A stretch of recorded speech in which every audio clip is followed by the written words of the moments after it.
안녕하십니까. 바로보는TV 옴부즈맨의 김승재입니다. 지난주 연합뉴스TV에선 강화 지진 뉴스와 함께 이재명 대표 검찰 출석 등 다양한 뉴스를 보도해드린 바 있습니다. 오늘 연합뉴스TV를 말한다에선 뉴스 현장과 뉴스2나인, 뉴스 1번지를 중심으로 임윤주 시청자 평가원이 모니터링한 내용으로 시작을 하겠습니다.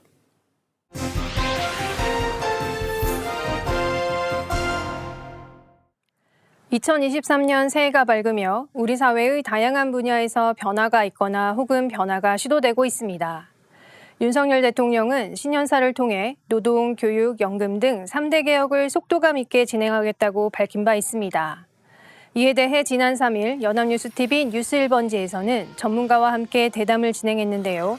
어떤 내용들이 있었는지 살펴보겠습니다. 먼저 듣고 대담 시작하겠습니다. 윤석열 대통령은 신년사에 이어 새해 첫 국무회의에서도 노동, 교육, 연금 3대 개혁에 대한 속도감을 재차 당부했습니다. 개혁의 주요 골격은 기득권 타파 및 폐단을 바로잡는 것이라 강조했습니다. 이에 대해 원영석 변호사는 윤 대통령이 강조한 노동, 교육, 연금 3개 분야의 기득권과의 싸움에서 절대 물러서지 않겠다는 각오를 보였다고 설명했습니다. 예를 들어 연금 분야의 경우 연금을 받게 되는 노령층과 이들을 부양해야 하는 젊은 층 간의 세대 갈등이 우려되고 있어 균형점을 잡고자 한다고 설명했습니다. 한편 이승훈 변호사는 개혁을 위해서는 법 개정 등의 과정이 필요하기 때문에 여야 협의의 시간이 더 많이 확보되어야 한다고 지적했습니다. 대화 없이 개혁을 진행할 경우 오히려 독단으로 비칠 수 있다고도 설명했습니다. 또한 이 변호사는 폐단에 대한 지적은 지난 정부의 과오를, 기득권 타파는 정치권에 대한 경고로 해석할 수 있다고 덧붙였습니다. 이번에 윤석열 대통령이 강조한 3대 개혁에서 가장 중요한 부분은 기득권 타파와 폐단을 바로잡는 것입니다. 신년사와 새해 첫 국무회의에서의 발언이었던 만큼 괴갈적으로 각오를 제시한 것일 텐데요. 논의에 참여한 전문가들의 분석이나 해석을 통해 각오에 대한 구체적인 배경을 확인할 수 있기를 기대했으나 간략하게만 전달되어 아쉬웠습니다. 특히 현재 정부에서 추진하고자 하는 기득권 타파에서의 기득권이 어떤 부분을 지칭하는 것인지, 바로잡고자 하는 사회 폐단은 어떤 부분을 지적한 것인지 확인하기는 어려웠습니다. 물론 3대 개혁은 윤석열 대통령이 취임 100일 기념사에서도 강조했던 내용으로 지속적으로 윤 대통령의 주요 과제로 꼽히고 있는 내용입니다. 때문에 이를 접한 국민들 역시 낯선 내용은 아닐 텐데요. 그렇기 때문에 오히려 취임 초기 대비 진행된 내용이나 혹은 변화한 부분 등 구체적인 분석이 있었다면 좋았을 것으로 생각합니다. 또한 뉴스 1번지에서는 최근 정치권에서 많은 논쟁을 일으키고 있는 중대선거구제 역시 언급했었는데요. 어떤 대담이 있었는지 살펴보겠습니다. 윤석열 대통령이 정치개혁 화두로 던진 것은 중대선거구제 개편이었습니다. 이에 대해 김진표 국회의장도 화답했다고 전했는데요. 실제로 이루어진다면 내년 2024년 4월 총선까지 남은 1년 동안 지역구를 확정하는 등 시간이 촉박한 상황입니다. 앵커는 그동안 정치권 안팎에서 중대선거구제 개편이 지속적으로 논의된 상황인 만큼 이번에는 어떻게 진전이 될지 질문했는데요. 먼저 원영석 변호사는 무엇보다 윤석열 대통령이 언급했다는 것 자체가 의지를 보여주는 것이라는 점을 강조했습니다. 한편으로는 여당이 의석을 지속 확보할 수 있는 방안이 될 수 있다는 점이 강조의 배경이 되었을 수도 있다고 덧붙였습니다. 이승훈 변호사 역시 그간 비방과 비난만 난무하던 정치권에서 발전을 위한 개혁적인 논의가 이루어진다는 점 자체가 의미 있는 부분이라고 설명했습니다. 비록 현재는 현실성이 떨어져 보이더라도 개혁에 관한 논의는 지속적으로 이루어져야 한다고 지적했습니다. 중대선거구제에 대해 익숙하지 않은 시청자를 위해 논의 초기에 그래픽을 활용한 자료 화면을 통해 중대선거구제를 현행 소선구제와 비교하여 설명해 이해를 도왔습니다.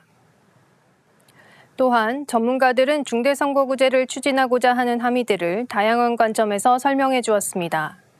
중대선거구제 외에도 석패율제, 권역별 비례대표제 등 논의해 볼 수 있는 다른 제도도 소개하여 논의의 질을 높였습니다. 5일 뉴스 1번지에서는 국민의힘 전당대회 선거관리위원장을 초대하여 전문적인 의견도 전했습니다. 다양한 논의 가운데 중대선거구제에 대해 의견을 전한 부분 살펴보겠습니다. 그렇습니다. 유흥수 국민의힘 전당대회 선거원리위원장은 윤석열 대통령이 중대선거구제를 제안한 것은 매우 적절하다고 의견을 전했습니다. 유 선거관리위원장은 우리나라 선거제도가 소선구제로 바뀐 것은 제13대 국회의원 선거 때로 그전까지는 중대선거구제로 선거를 치렀다고 설명했습니다. 현재 정치 상태가 양극화되고 첨예하게 대립하는 등 많은 문제점을 안고 있는 시점에서 중대선거구제 논의는 개혁을 시행하는 하나의 시작점이 될 수 있을 것이라고 설명했습니다. 오랜 기간의 정치 경력을 지닌 전문가를 통해 선거구제 변화와 당시 시대적 배경까지 들을 수 있는 좋은 기회였습니다. 중대선거구제에서 소선구제로 바뀐 배경과 짧은 시간 내 선거법 개정, 그리고 이를 통한 선거 결과 등에 대해서도 설명이 이어져 많은 도움이 되는 보도였습니다. 한편 지난 2일 국민연금공단 국민연금연구원에서는 중고령자 경제생활 및 노후 준비 실태 보고서를 공개했습니다. 3일 뉴스 현장 보도입니다. 보도는 국민연금공단 제9차 중고령자 경제생활과 노후준비 실태보고서의 내용을 일부 전했습니다.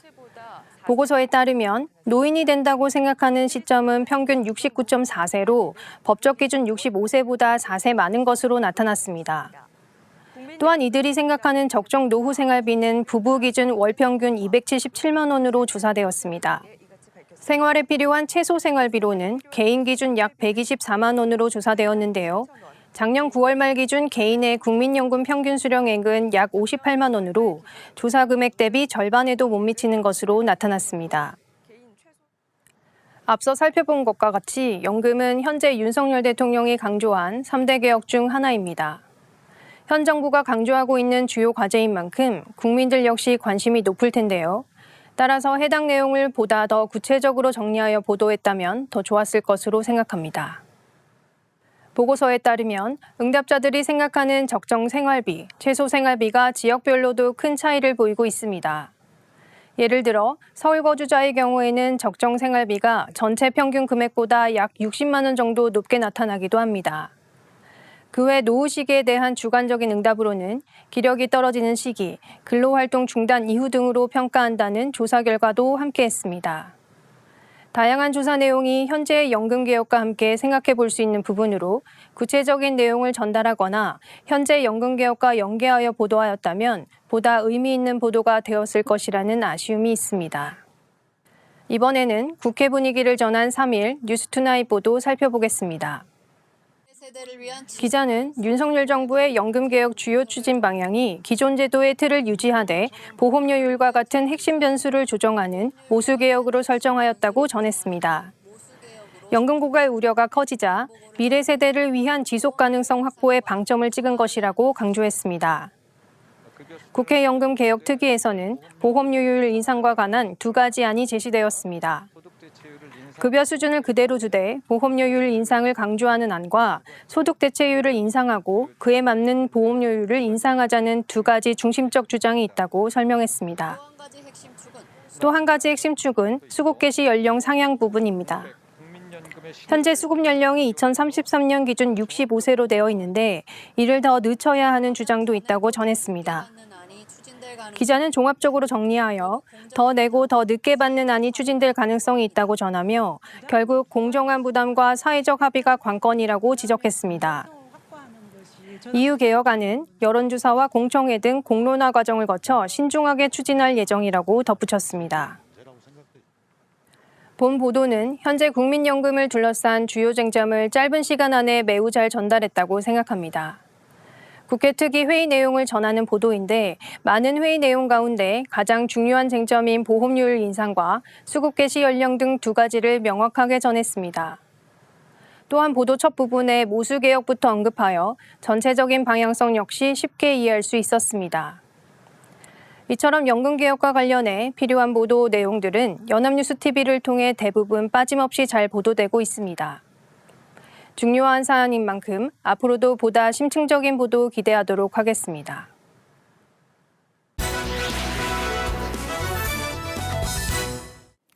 네, 이번 시간은 주말에 방영되는 제작 프로그램을 대학생의 시선으로 분석 및 평가해보는 캠퍼스 TV 리포트입니다.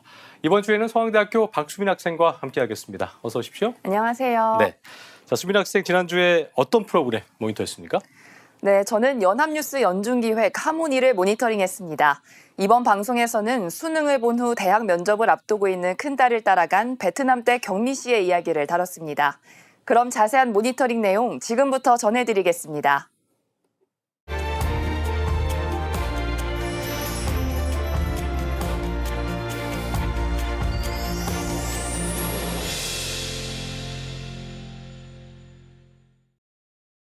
안녕하세요. 유창한 한국어에 장난기 가득한 얼굴로 부부금실을 자랑하는 포도밭 안주인.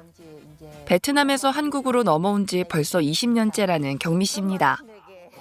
캠벨 포도와 샤인머스켓까지. 이제는 척하면 착하고 알아듣는 포도 전문가지만 결혼 후 처음 농사를 지어봤다는 부부. 모르는 일 투성이라 고생도 많았다고 합니다. 올해 수능을 본 큰딸을 버스 정류장까지 데려다주는 게 경미 씨가 시작하는 하루의 첫 일과. 등굣길 미션을 무사히 마치자마자 바로 마트를 들리는데요. 장 보는 재료가 그야말로 산더미입니다. 시어머니에게 배운 내용과 자신의 경험을 살린 김장 레시피를 꼭 쥐고 재료를 고르는데요. 급한 마음에 신랑도 두고 혼자 온 탓에 큼직한 상자도 혼자 들어야 하는 경미 씨. 이런 것쯤은 아무것도 아니라며 번쩍번쩍 시원스러운 손길을 선보입니다. 집에서는 절인 배추까지 준비 완료입니다. 남편 성희 씨도 빼꼼 모습을 비추는데요. 그런데 김장을 도와주기 위해 온 손님이 하나 둘 늘어나더니 김장을 하는 중에도 계속 추가되는 손님들로 북적이며 김장 담그기는 성공적으로 마무리됩니다. 갓 담은 김장김치에 수육이 빠질 수는 없겠죠? 수육과 샤브샤브와 함께 먹는 김장 후 식사는 꿀맛입니다. 이웃들과 함께하며 힘든 김장 담그기도 행복한 시간이 됩니다. 다음 날 딸 혜희 씨의 대학 면접에 동행하기로 한 경미 씨. 면접을 부수고 오겠다며 자신만만해하는 딸과 달리 경미 씨가 더욱 긴장되어 보입니다. 경미 씨의 딸인 혜희 씨는 꿈을 이루기 위해 대학 입시에 필요한 준비를 꾸준히 해왔다는데요. 중고등학교 과학교사가 되는 게 꿈이라고 합니다. 원래 좀 어렸을 때부터 봉사하면서 누군가를 가르치고 변화하는 삶이 정말 가치 있다는 생각을 중학생 때부터 했다고 하는데요. 경미 씨는 딸이 면접을 보는 학교가 낯선 곳이고 처음 가보는 길이라 이래저래 걱정이라고 합니다. 일찍 도착한 대학교는 주말인데다 방학 기간이었지만 면접 일정으로 북적거립니다. 꿈을 위해 고등학교 3년 내내 달려온 딸의 간절함을 알기 때문에 경미 씨에겐 기다림의 시간도 편치 않았다고 합니다. 사실 경미 씨는 다른 엄마들처럼 대입 자료를 구해주거나 도움을 주지 못하는 것 같아 늘 미안했다고 하는데요. 평소처럼 잘 해낼 거라 믿어본다고 합니다. 경미 씨는 긴장된 마음을 풀 겸 학교를 둘러보았다고 합니다. 학교는 처음 와보시는 기다림의 시간이 길어지면서 경미 씨도 업무용 노트북을 꺼내들었다고 하는데요. 사실 경미 씨의 꿈도 딸과 같이 배움을 나누는 선생님이었다고 합니다. 아이들이 크고 농사도 조금씩 안정되면서 특별한 나눔을 실천하고 있다는데요. 경미 씨가 소속된 글로벌 레이디 협동조합에서 교육청과 연계해야 하는 사업으로 학교 알림장 번역 서비스라고 합니다. 한 달에 한 번씩 번역 현황에 대해 보고서를 작성해야 한다는데요. 집중도 잠시 재학생들에게 학교의 명소를 추천받기 위해 자리를 옮겼다고 합니다. 재학생들과 금방 친해져 대화도 술술 나누었다고 합니다. 생각보다 면접 시간이 길어졌다고 하는데요. 종종 거리는 엄마의 마음을 아는지 딸이 면접이 끝나자마자 연락이 왔다고 합니다. 딸을 데리러 간 곳에서 딸인 혜희 씨는 밝은 표정으로 기다리고 있었다고 하는데요. 혜희 씨는 면접을 잘 본 것 같다며 인사가 가장 중요하다고 들었는데 자신의 순서에 인사를 가장 큰 소리로 해서 교수님들이 깜짝 놀랐다고 합니다. 경미 씨와 혜희 씨는 면접이 끝난 후 닭갈비집으로 장소를 옮겼는데요. 혜희 씨는 최선을 다한 만큼 후회가 없어 식사를 즐겼다고 합니다. 경미 씨도 긴장된 마음을 내려놓고 졸였던 마음을 딸인 혜희 씨에게 고백했다고 하는데요. 언제나 화통한 경미 씨지만 딸 일에는 모든 게 안쓰럽고 걱정되는 엄마라고 합니다. 그날 오후 집에 도착하자마자 경미 씨가 찾는 건 바로 강아지 식구였는데요. 반가움의 표시가 꽤나 격렬했다고 합니다. 강아지 식구에게 주는 음식의 정체는 바로 남은 순살코기와 오는 길에 사온 고구마라고 하는데요. 경미 씨 식구는 외식하다 남은 고기는 늘 포장해 온다고 합니다. 그렇기 때문에 강아지 식구들에게 가장 반가운 건 경미 씨의 손이라고 하는데요. 경미 씨는 어딜 가도 집에 있는 식구들을 생각한다고 합니다. 강아지 식구들과의 인사를 마치고 경미 씨는 포도 저장 창고로 향했다고 하는데요. 여름, 가을에 수확된 제철 포도를 저온 창고에 넣고 주문이 들어올 때마다 포장을 한다고 합니다. 그 양이 어마어마하다고 하는데요. 큰딸의 면접으로 강원도와 경북 상주를 오간 지치는 하루지만 주문을 받고 포장할 때면 또 힘이 난다고 합니다. 오늘 손볼 포도는 친환경으로 재배한 샤인머스켓이라고 하는데요. 포장하는 것도 포도의 종류나 상태에 따라 다 다르다고 합니다. 작업할 때도 지루할 틈이 없다고 하는데요. 중간중간 포도를 한 알씩 먹기도 하는데요. 돈을 많이 버는 것보다는 맛과 재미가 중요하다고 합니다. 경미 씨는 한국에서 포도밭을 처음 봤다는데요. 베트남의 경제 수도라고 불리는 대도시 호찌민 출신인 경미 씨는 한국에 와서 농사를 짓고 살게 될 줄은 몰랐다고 합니다. 경미 씨는 2006년부터 농사일을 시작했다고 하는데요. 시골 아줌마가 됐지만 아줌마라는 호칭이 싫지는 않다고 합니다. 경미 씨는 포도 알의 상태가 조금이라도 이상한 건 과감히 잘라낸다고 하는데요. 눈으로 포도를 골라내는 선별 작업을 거치면 전용 포장지에 포도를 넣고 직접 공기를 넣어 포장재를 만든다고 합니다. 포장이 어려워서 포장 비용도 만만치 않다고 합니다. 선물처럼 전해지는 포도. 싱싱함을 담을 수 있다면 비용이나 시간은 상관없다고 하는데요. 그런 경미 씨의 마음도 포도 상자에 같이 담아본다고 합니다. 이게 바로 경미 씨가 꿈꾸는 포도밭 사랑이라는 말과 함께 방송은 마무리됩니다. 자, 내용 잘 봤습니다. 수빈 학생 이번 연중기 할머니 보면서 어떤 점이 가장 인상 깊었습니까? 네, 저는 경미 씨가 면접 후에 있었던 딸과의 식사 자리에서 전날 먹었던 밥이 돌을 씹는 것 같았다라고 했던 말이 인상 깊었는데요. 제가 입시생이었던 때 부모님의 모습과도 겹쳐 보였고 또 자식을 향한 어머니의 사랑과 따뜻한 마음이 가장 깊게 느껴지는 부분이었습니다. 네, 공감이 되는 생각이네요. 지금까지 서강대학교 박수빈 학생과 함께했습니다. 오늘 말씀 고맙습니다. 감사합니다.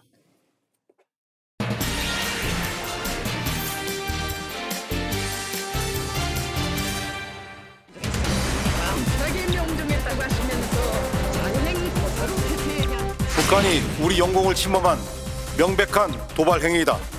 북한의 이 같은 도발에 대해 앞으로도 우리 군은 철저하고 단호하게 대응할 것이다.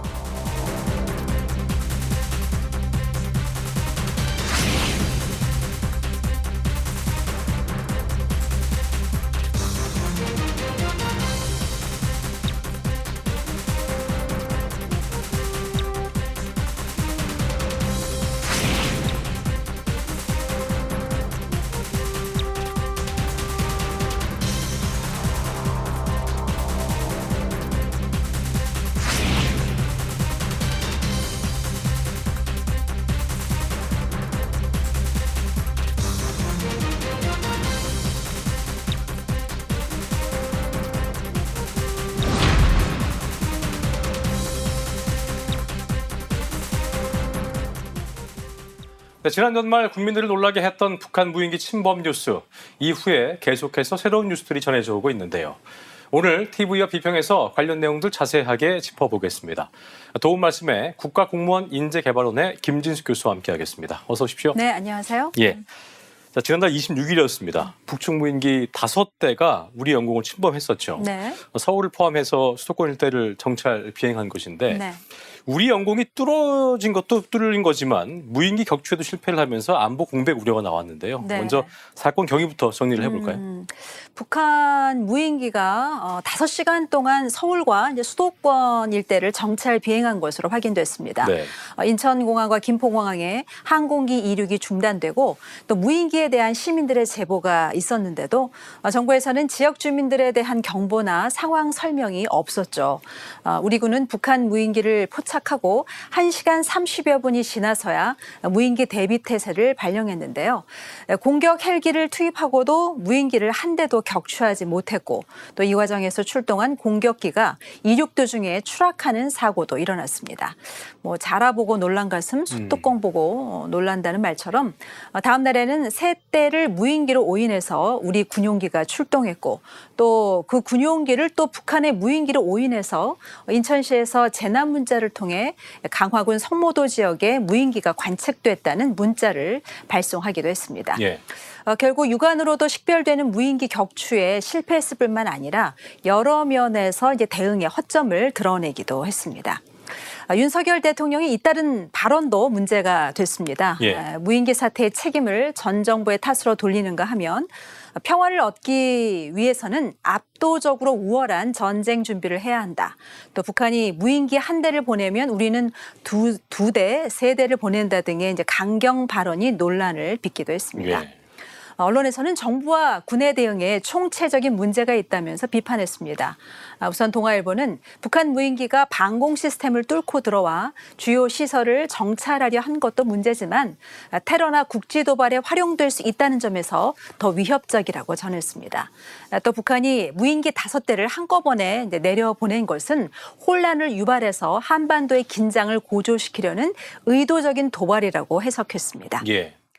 경향신문은 강경 대응 원칙과는 별개로 대통령은 국민의 안전을 책임지고 안심시켜야 할 책무를 가지고 있는데 대통령이 직접 전쟁을 운운하는 것은 국민을 불안하게 한다는 점에서 적절하지 않다라고 전했습니다. 또 무인기 침범 당시 NSC를 소집하지 않은 것도 직무유기라면서 이 말로만 강도 높게 비난하지 말고 국민이 정부와 군을 믿고 안심할 수 있도록 냉철한 자세로 대응책을 모색해야 한다라고 지적했습니다. 그랬군요. 자, 이번 사건은 북한 무인기 항적에 대해서 우리 군의 발표가 좀 번복되면서 네. 파장이 더 커지기도 했었는데 무인기 한 대가 용산 일대 비행 금지 구역까지 들어온 사실이 뒤늦게 밝혀진 것인데 네. 군의 입장이 달라진 이유 또 경위에 대해서 언론이 어떻게 보도를 했습니까? 당초 이 같은 사안에 대해서 군 당국은 처음에는 탐지된 것이 없다. 서울 북부 지역만 침범했다면서 예. 여러 차례 부인을 했었지만 군과 정보 당국이 정밀 분석을 한 결과 북한의 무인기가 대통령실 인근까지 정찰 활동을 한 것으로 파악됐습니다. 예. 이러한 보고를 받은 윤 대통령은 해당 내용을 국민에게 공개하라고 지시했습니다. 군이 입장을 바꿨다는 이 논란에 대해서 이제 군은 소형 무인기의 경우에 분석이 어려워서 정밀 검증이 필요했다라고 밝혔지만 결국 최초 탐지한 전방 군단과 또 서울을 방어하는 수도방위 사령부 간의 상황 공유가 제대로 이루어지지 않았다고 시인을 했습니다. 그랬군요. 북한의 비행 금지 구역을 침범 사실을 부인했다가 뒤늦게 시인한 데 이어서 상황 공유 체계에 관한 문제점도 인정한 셈이 됐습니다. 네. 이와 관련한 언론의 보도 내용을 살펴보면 군의 대응 체제 미흡과 또 발언 번복에 대해서 강도 높게 비판했는데요. 우선 조선일보는 군 시스템에 문제가 드러난 것은 맞지만 문재인 정부도 책임이 있다라고 전했습니다. 예. 전 정부 5년간 익숙해진 군의 기강을 쇄신하기 위해서 군 지휘부에 대한 인적 개편이 필요하고 또 작전이나 무기 시스템 점검도 필요하다라고 지적했습니다. 동아일보는 대통령의 강력 대응 다짐을 무색해한 군의 무능과 말 바꾸기라고 비판했습니다. 국가 최고 지휘부의 상공이 뚫렸는데도 그럴 가능성을 차단하기에만 급급했다면서 군의 이런 행태부터 바로잡지 않으면 아무리 강력한 대응 의지도 빛이 발할 수밖에 없다라고 덧붙였습니다. 경향신문은 이번 사건으로 군의 역량과 도덕성에 근본적인 의문을 제기하지 않을 수 없다면서 철저한 진상규명과 또 대책 마련을 촉구했습니다. 한국 일보는 거짓말한 군을 믿을 수 있겠냐라며 만에 하나 폭탄이나 생화학 무기를 실은 공격용 무인기였다라면 예. 대한민국의 심장이 무방비로 당할 수밖에 없었다라고 지적하면서 윤 대통령은 군 지휘 라인에 책임을 물어야 하고 군 당국은 대국민 사과부터 해야 한다라고 강조했습니다. 그랬군요. 앞서 말씀을 잠시 해주신 것처럼 여야는 이번 사태 책임을 놓고 전 정부 탓이다. 네. 아니다. 현 정부 탓이다. 이러면서 내탁 공방을 벌이고 있는 상황인데 정치권의 이 같은 책임 공방에 대해서 언론은 어떻게 보도하고 있습니까? 네, 말씀하신 것처럼 이제 본격적인 여야 정쟁의 발단은 북한의 무인기 침범 이틀 뒤에 있었던 국방부와 합참의 보고 후 민주당의 김병주 의원이 북한 무인기가 비행 금지 구역을 침범했을 가능성이 있다라고 한 의혹 제기에서 시작이 됐습니다. 예. 당시군은 이 같은 가능성을 제기한 그 야당의 지적에 대해서 강한 유감을 드러냈었는데요. 결국 군이 무인기 격추는 물론 또 경계 임무까지 실패한 것을 인정한 셈이 됐습니다. 그렇군요. 윤 대통령의 9.19 군사합의 효력 정지 검토 지시도 도마에 올랐습니다. 9.19 군사합의는 지난 2018년 제3차 남북정상회담과 또 9.19 평양 공동선언의 합의서로 작성된 것인데 남북은 일체 적대 행위를 전면 중지하기로 명시했었죠. 하지만 북한은 이 같은 합의를 깨고 지난해 말부터 잦은 도발을 일삼고 있습니다. 상황이 이런데도 정치권은 사안의 본질보다 정쟁으로 맞서고 있어서 안타깝습니다. 예. 야당은 대통령실의 무능과 무지가 드러났다라면서 비난하고 나섰고 여당은 무인기 관련 정보를 흘린 인사를 색출해야 한다면서 북한과의 내통설을 주장하기도 했습니다. 예. 언론의 입장도 갈라졌습니다. 9.19 군사 합의의 효력 정지는 섣부른 발언이라며 우발적 충돌 위험을 높여서는 안 된다고 우려하는 입장이 있는가 하면 9.19 군사 합의는 사실상 유명무실화됐기 때문에 북한의 잇따른 도발에 강수를 든 것이라는 입장이 되겠습니다. 중앙일보는 윤 대통령이 이 같은 검토를 지시한 것은 어떤 그 한국만 일방적으로 합의를 지키면서 안보의 위협을 당하지 않겠다는 정부의 대북 방침이지만 북한의 도발 양상과 규모 등을 종합적으로 고려해 봤을 때 검토할 여지를 남겼기 때문에 타협과 절충의 공간을 남긴 것은 유연한 조치라고 평가했습니다. 그렇군요.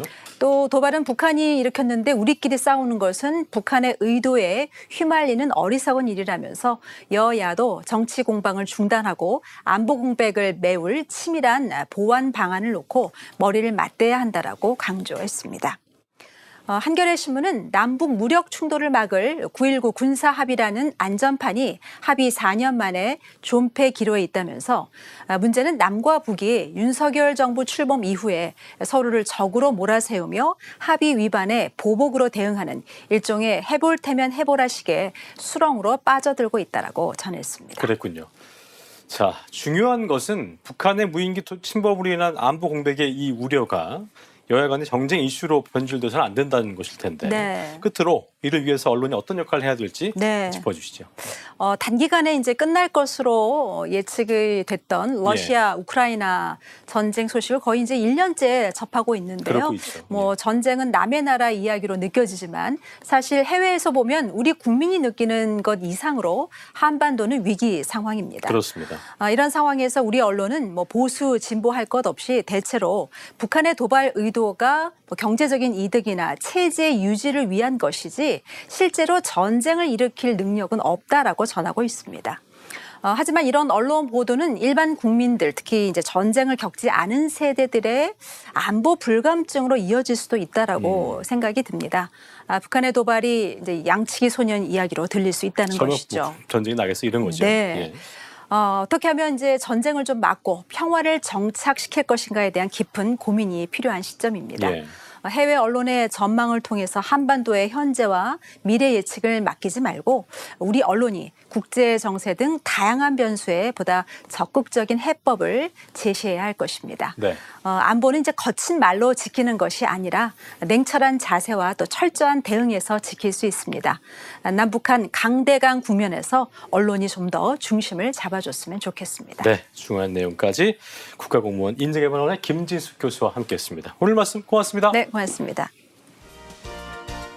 저희 옴부즈맨 제작진은 여러분의 다양하고 소중한 의견들을 기다리고 있습니다. 방송을 보시고 느낀 소감을 연합뉴스 TV 홈페이지 내 시청자 게시판이나 SNS로 보내주시면 됩니다. 저희는 다음 주 시간에 다시 인사드리겠습니다. 여러분 고맙습니다.